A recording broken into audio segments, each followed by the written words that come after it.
Hello friends, अस्सलाम वालेकुम। तो आज का न्यू ब्लॉग यहीं स्टार्ट करते हैं। तो जो छत पे जो सब्जियां उगी थी, जिसमें जैसे कि पालक हो गया, मेथी, सरसों का साग, लहसुन, तो उन सबको मम्मा ने एक दिन पहले ही सारा तोड़ लिया। ये था कि ग्रो हो नहीं पा रहा था, तो मम्मा ने कहा ये जो पहले पत्ता बड़ा हो गया वो सबको तोड़ लेते हैं, उसके बाद नया अपने आप ही ग्रो होगा। तो मैंने कहा चलो ठीक है।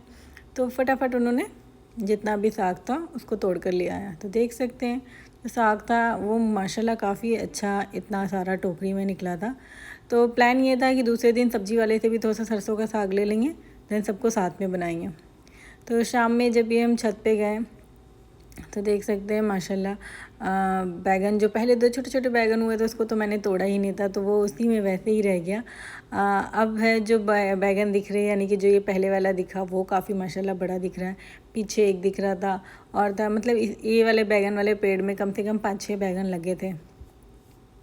तो चलो अल्लाह का शुक्र है। लहसुन देख ही रहे हैं आप, ऑलरेडी दो जो लहसुन का मतलब पैकेट था उसमें से मम्मा ने लहसुन तोड़ लिया था। ये भी जो बड़ा वाला बैगन का पौधा है इसमें भी कम से कम 7-8 बैगन लगे हैं, जिसमें से 2 दिख रहे हैं, बाकी जो 5-6 हैं वो नहीं दिख रहे, वो छोटे छोटे हैं तो समझ नहीं आ रहा अभी। तो ये मैंने जब छत पे गई थी मैंने तब का शूट किया था।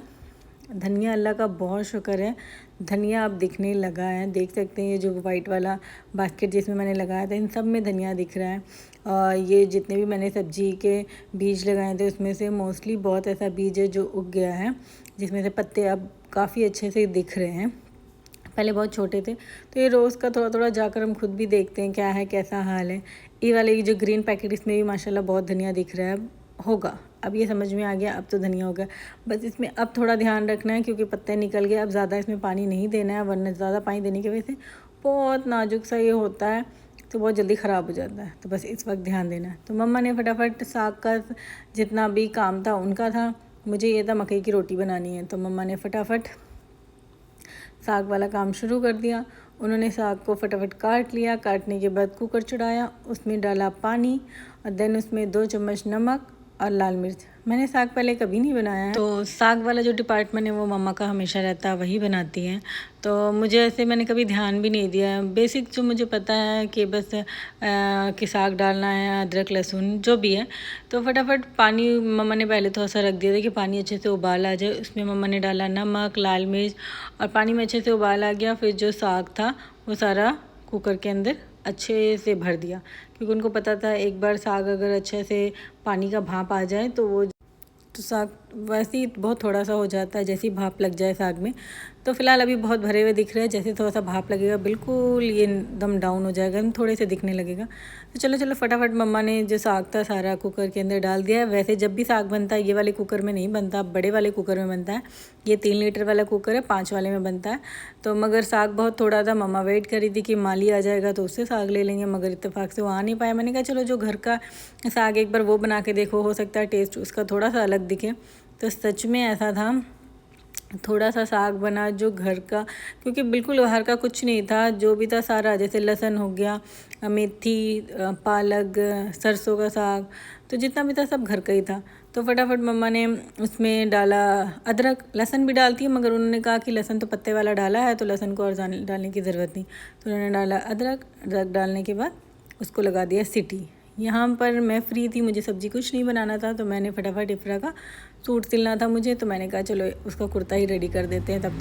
तो फटाफट पहले मैंने कटिंग किया, उसके बाद जैसे गला लगाते हैं उसको गला लगाया। जो भी इसमें तामझाम था वो सारा मैंने किया। करने के बाद उसमें भी बहुत सारा मिस्टेक्स हो ही जाता है। जैसे कि मैंने पीछे वाला गला जब पूरा लगाने के बाद जब सूट पूरा तैयार किया तो बाद में पता चला कि मैंने सूट उल्टे में लगा दिया है गले को।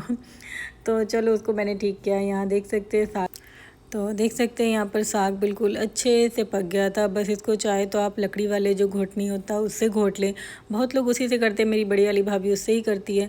उन्होंने कभी मिक्सी यानी कि या फिर ये तरह का जो ब्लेंडर होता है इसको कभी इस्तेमाल नहीं किया है, बिजली वाला।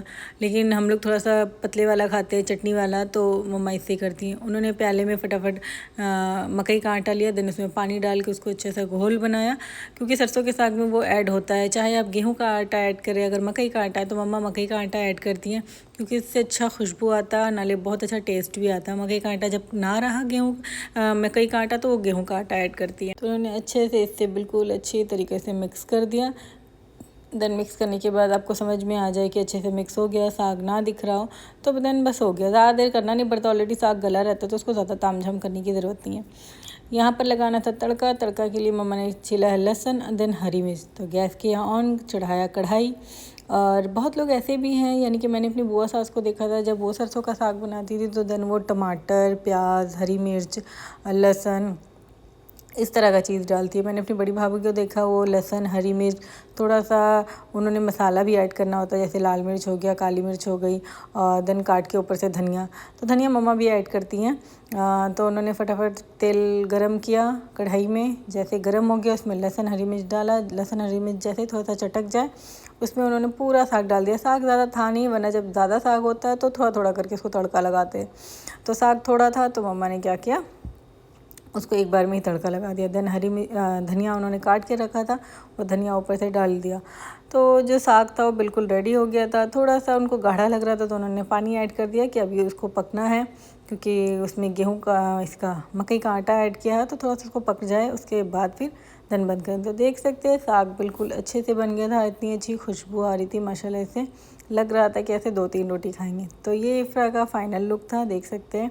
तो मैंने फटाफट कोशिश ये किया कि जल्दी जल्दी सिल गए, हो गया पूरा डन है, लेकिन इसमें स्लीव्स लगाना भी बाकी है, बाजू लगाना है। तो उसके बाद मेरा काम था, मैंने मकई का आटा लिया, गेहूं का आटा लिया, उसको मैं दोनों को अच्छे से मिक्स किया। देन पानी डाल के अच्छे से उसका डो बना लिया। ज़्यादा सॉफ्ट नहीं करना है, बस अच्छा सा डो बन जाए उसका। साथ साथ मैं अपनी देवरानी से ही बात कर रही थी, उसका फ़ोन आ गया था तो उससे ही बात हो रहा था। साथ साथ मैंने फटाफट मकई के आटा को था जो अच्छे से गूँध लिया। गूँधने के बाद मैंने बनाए छोटे छोटे पेड़े। पेड़े बनाने के बाद मैंने पतली पतली रोटियां बनाई। हाथ से बनाने से रोटियां थोड़ी मोटी होती है तो मैंने इसको बेल के बनाया, हाथ से मुझसे बनता नहीं है।